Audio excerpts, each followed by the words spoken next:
đã độc thường cho cái nước nhiều tiền. Bà chỉ biết phận như thế cháu ở hướng thế lôi lôi nó sẽ lôi lôi ra ngoài đối tác kia không thì đốt đi qua chỗ này.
Hai mẫu mầm tiếp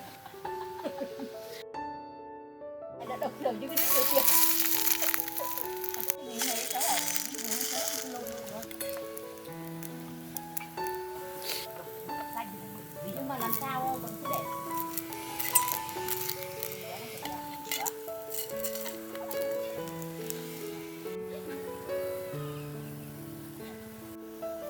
nó đỏ như nào nó mở mấy cái này nó này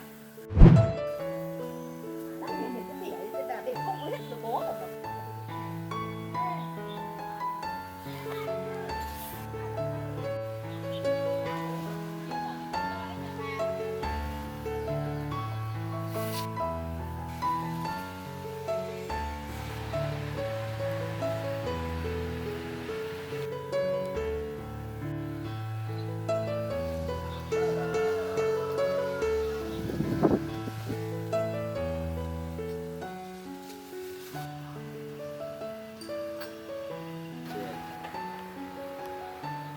Yên tiền